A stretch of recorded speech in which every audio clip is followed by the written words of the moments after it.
अखिल भूमंडलीय सर्वशिरोमणि मुनि समाज के संस्थापक आदि मुनीश्वर योगेश्वर सदगुरुदेव शिव मुनि महाराज की जय।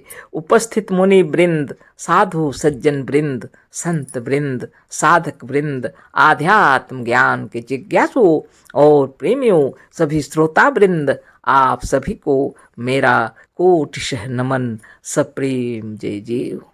तो आध्यात्मिक चर्चा चल रही है और हम लोग सदगुरुदेव शिव मुनि महाराज रचित ग्रंथ वेदांत सिद्धांत द्वितीय भाग के अंतर्गत अध्याय 13 पर चर्चा कर रहे हैं ना। इसका ये अंतिम पैराग्राफ भी है इस अध्याय का, है ना। तो हम लोगों ने जाना कि जल के स्वामी भगवान विष्णु है और वो पालन करता है, इसलिए जल भी पालनकर्ता की तरह ही है ना। और उन्हीं के शब्दों को फिर से पढ़ के आगे पढ़ेंगे। यदि विष्णु जल तत्व के स्वामी न होते तो वह पालनकर्ता भी न होते। विष्णु का पालनकर्ता होना इस बात को सिद्ध करता है कि विष्णु जल तत्व के स्वामी हैं। कितने तत्व की बातें हैं, बहुत तत्व की बात है। हाँ, आगे पढ़ते हैं। गुरुदेव कह रहे हैं, हमारे कहने का तात्पर्य आप यह न समझिएगा कि बिना अग्नि के संसार का पालन पोषण हो सकता है, कभी नहीं, कभी नहीं। यहाँ तक तो पढ़े थे हम लोग, है ना। तो गुरुदेव कह रहे हैं कि अग्नि की महिमा अब यहाँ बताएंगे थोड़ा थोड़ा। तो हाँ, पोषण के लिए जल तक तो विशेष चाहिए। इससे इस भूगोल में पृथ्वी की अपेक्षा जल कई गुना अधिक है, परंतु बिना अग्नि के भी संसार का पालन नहीं हो सकता। पालन कौन कहे, बिना अग्नि के जल ही नहीं रह सकता। बड़ी विचित्र बात है कि नहीं है। सदगुरुदेव शिव मुनि महाराज की जय, है ना। सदगुरुदेव कह रहे हैं कि जल की आवश्यकता तो है ही, विशेष तरह से, है ना। पोषण के लिए जल तत्व विशेष चाहिए, इसलिए हमारी इस भूगोल में थल भाग की अपेक्षा जल भाग ज्यादा है। पृथ्वी में कई गुना जल अधिक है, पृथ्वी की जल भाग ज्यादा है, बता रहे। सभी को मालूम है इस पूरे पृथ्वी में 3 भाग जल से भरा हुआ है, 1 भाग स्थल भाग है। जल के अंदर में बर्फ वाला भी आ जाता है, बहुत जगह तो बर्फ से घिरे हुए हैं, है ना। लेकिन स्थल भाग बहुत कम है, 1 भाग, है ना। गुरुदेव कह रहे हैं, परंतु बिना अग्नि के भी संसार का पालन नहीं हो सकता। अब अग्नि की भी आवश्यकता पड़ी। पालन के लिए, संसार के पालन के लिए अग्नि की भी आवश्यकता है। पालन कौन कहे, गुरुदेव कह रहे हैं, बिना अग्नि के जल ही नहीं रह सकता। तो आगे पढ़ते हैं। नाभि कमल शीर्षक दिए है छोटा सा। विष्णु के नाभि से कमल का उत्पन्न होना सुना गया है। उस कमल से ब्रह्म की उत्पत्ति हुई। गुरुदेव कह रहे हैं, जितना पुराणों में पढ़ाने से हम लोग को यह मालूम पड़ता है कि भगवान विष्णु के नाभि से कमल उत्पन्न हुआ और उस कमल से ब्रह्मा की उत्पत्ति हुई। ब्रह्म उत्पन्न हुए हैं कमल से। विष्णु का विराट शरीर जल तत्वमय है। भगवान विष्णु का विराट शरीर पूरा जल तत्वमय, पूरा समुद्र में, आप समझ लीजिए। जल राशि के नाभि से अर्थात उसके केंद्र स्थान से कमल की उत्पत्ति हुई। अब उसमें लिखा है जल राशि के नाभि से अर्थात केंद्र से, समुद्र के भीतर केंद्र से कमल की उत्पत्ति हुई थी, है ना। क्योंकि कमल जल ही में उत्पन्न होता हुआ देखा गया है, क्योंकि कमल को जल में उत्पन्न होता हुआ ही देखा गया है। अतः वह कमल भी विष्णु के जलमय विराट शरीर से उत्पन्न हुआ था। वह कमल भी भगवान विष्णु के जलमय विराट शरीर समुद्र के समान जो है ना से उत्पन्न हुआ था। कहीं अन्य से नहीं, कहीं दूसरी जगह से नहीं हुआ यह कमल। उस विराट रूप महासमुद्र के केंद्र से यह कमल उत्पन्न हुआ था। नाभि जिसको बोल रहे हैं ना, विराट शरीर से उत्पन्न हुआ था, कहीं अन्य से नहीं। वह जलमय विराट शरीर, है ना। इन्हीं सब प्रमाणों से हमने विष्णु को जल तत्व का स्वामी कहा है।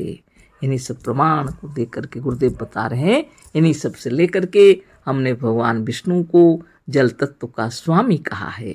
इसके विरुद्ध कुछ प्रमाण नहीं है, इसको विरुद्ध कुछ प्रमाण ही नहीं है। विष्णु जी जल तत्व के स्वामी नहीं है, ऐसा हो ही नहीं सकता, क्योंकि आप भी देखते हैं, हम भी देखते हैं, समुद्र में भगवान विष्णु शयन कर रहे हैं, नए शेष नाग के ऊपर सोए हुए हैं। माता लक्ष्मी पैर दबा रही हैं। बाप रे, क्या कहना। सदगुरुदेव शिवमुनि महाराज की जय। जो जल राशि है, समुद्र, महासमुद्र है ना, जितना जल जहाँ है उसके उद्गम जहाँ से है वह भगवान विष्णु है ना। और इस भगवान विष्णु की महिमा से ही पालन हो रहा है। लेकिन सदगुरुदेव कह रहे हैं इसमें भी अग्नि की आवश्यकता भी है। अग्नि अगर ना रहे तो पालन तो क्या, पानी भी नहीं रहेगा, है ना। बहुत बड़ी बात है।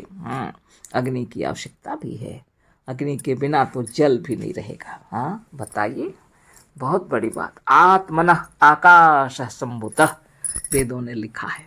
आत्मा से आकाश की उत्पत्ति हुई है, यानी आकाश से भी सूक्ष्म आपकी आत्मा है ना।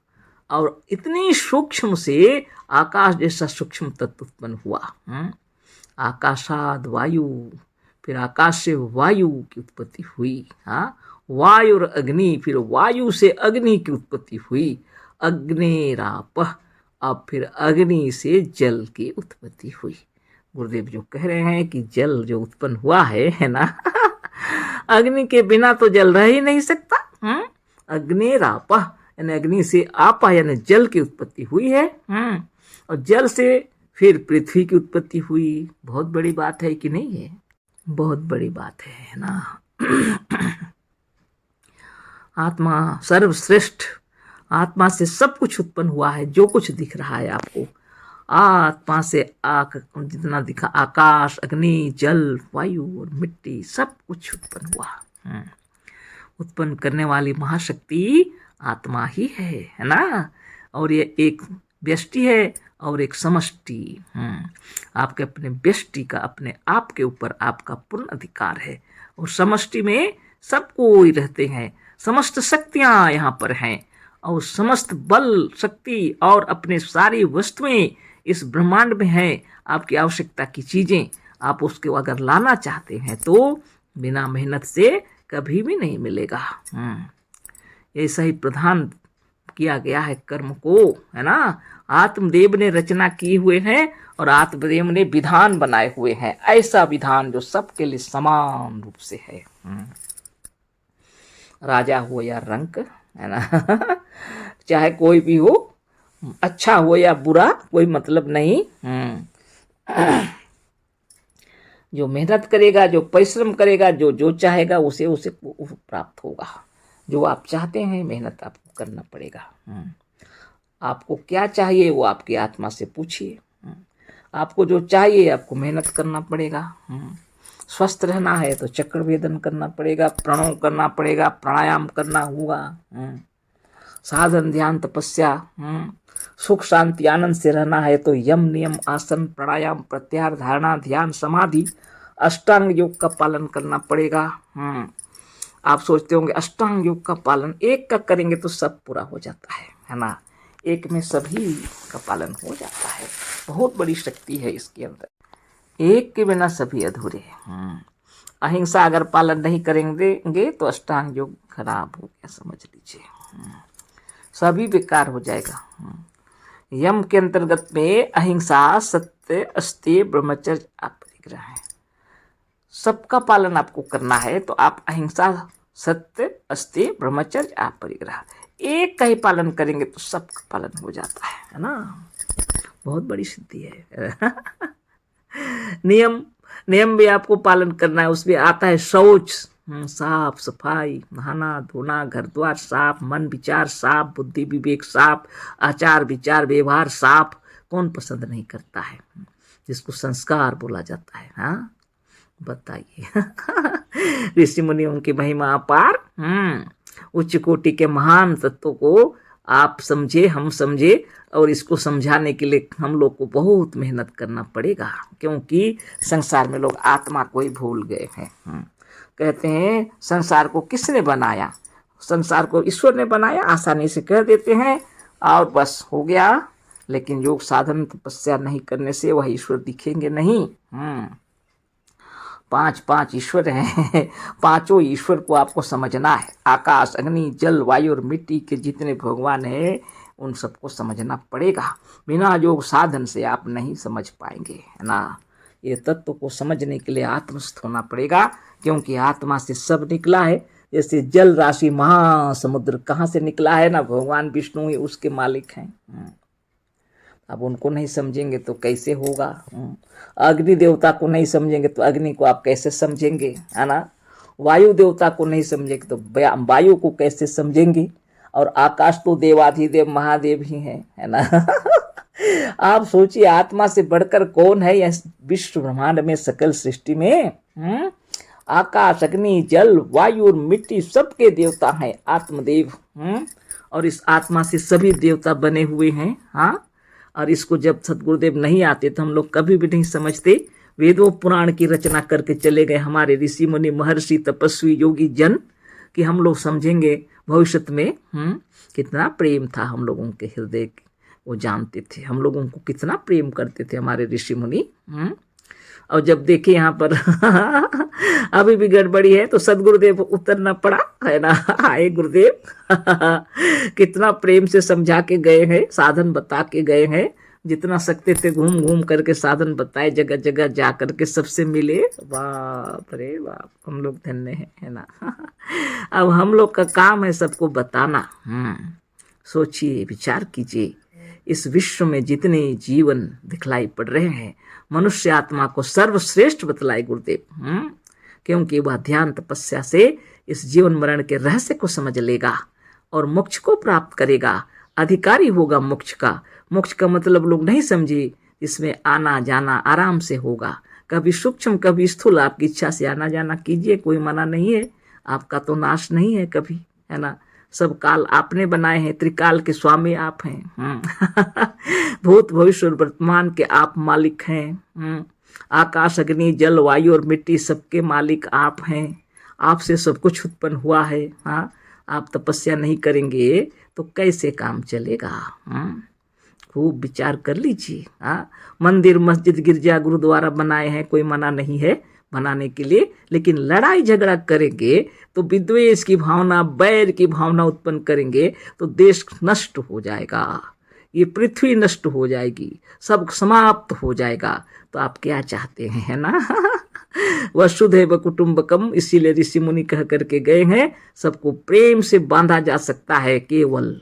इसलिए हमें सबको तपस्या करना ही होगा, विश्व में शांति हो और नित्य योगाभ्यास करें। सर्वे भवन्तु सुखिनः, सर्वे सन्तु निरामया, सर्वे भद्राणि पश्यन्तु, मा कश्चित् दुःख भाग् भवेत्। हे मन, हे मेरी आत्मा, अपने आत्मदेव से प्रार्थना की जा रही है कि मेरे अंदर में इतनी शक्ति उत्पन्न हो कि हम सबको देख करके प्रसन्नचित्त आनंद विभोर हो जाए, किंचित भी मेरे मन में क्लेश ना रहे, है ना। सर्वे भवन्तु सुखिना, सभी सुखी रहें। सर्वे भवन्तु सुखिना, सर्वे सन्तु निरामया, सभी निरामय निरोग रहें। सर्वे भद्राणि पश्यन्तु, सबको भद्र के रूप में, सज्जन के रूप में मैं देखूं, है ना। सर्वे भद्राणि पश्यन्तु, माँ कश्चित् दुख भाग भवेत्, मेरे मन में कश्चित भी दुख ना हो, क्लेश ना हो बिल्कुल।